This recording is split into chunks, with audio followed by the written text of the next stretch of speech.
आणखीन एक मोठी बातमी, बच्चू कडू अमरावतीमध्ये वेगळा उमेदवार देण्याच्या तयारीत आहेत। आत्ताची मोठी बातमी बघतोय, बच्चू कडू हे अमरावतीमध्ये वेगळा उमेदवार देणार आहेत असं कळतंय, कारण त्यांना मुळातच नवनीत राणा यांना अशा पद्धतीने उमेदवारी भाजपच्या वतीने देणं हे मान्य नाहीये। बच्चू कडू अमरावतीमध्ये वेगळा उमेदवार देण्याच्या तयारीत आहेत।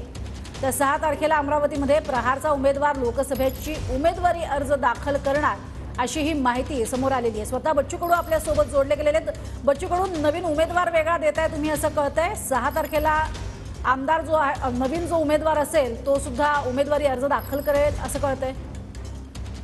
भाजपच्याच कार्यकर्ता आहे आणि तो डावलला गेलेला आहे। एक मोठा हस्ती आहे भाजपमधले आणि त्यांनाच आम्ही उमेदवारी देणार आहोत। 1 ते 1.5 लाखाच्या फरकानं आमचा उमेदवार निवडून येईल। तिथे बौद्ध समाज आणि मुस्लिम समाजाचे मतं आहे, त्यांच्या गाठीबाटी घेतल्या आणि त्यांनी सुद्धा आम्हाला बळ देण्याचा प्रयत्न केलेला आहे। बरं, कोण असेल तुमचे उमेदवार, कोण असणार आहेत? तर आता आम्हाला थोडं आमची त्याची आज आता अंतिम चर्चा आहे आज आणि सध्या नाव थोडा त्यांच्यावर वेगळा दबाव येऊन जाहीर करत नाही।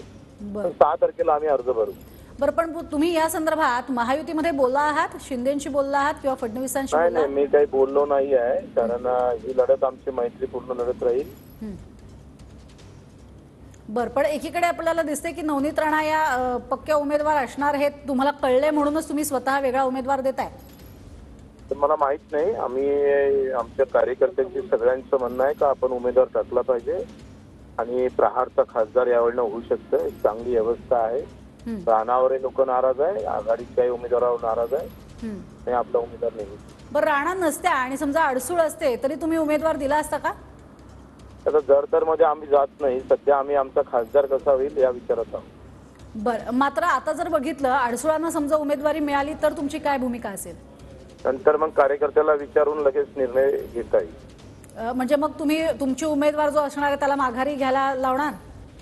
मग ते पाहू ना, कार्यकर्त्यावर आहे आखरी। बरं, पण म्हणजे तुम्हाला अडसूळांनाच उमेदवारी मिळावी असं तुम्हालाही वाटतंय? सध्या असं काही आमचं म्हणणं नाही आहे, पण आता सध्या आमची स्थिती आहे, कार्यकर्ता असं म्हणतोय का आपला उमेदवार आपला खासदार होऊ शकतो। बरं, पण मग अडसूळ असतील तर ते तुमचेच असतील म्हणजे थोडक्यात? ते मला माहित नाही। बरं, धन्यवाद बच्चू कडूजी आमच्याशी बोललात त्यासाठी। तर आपला उमेदवार द्यावा असं कार्यकर्त्यांचं म्हणणं आहे आणि 6 तारखेला नेमका उमेदवार कोण असेल तेही सांगितलं जाईल असं बच्चू कडू यांनी म्हटलंय।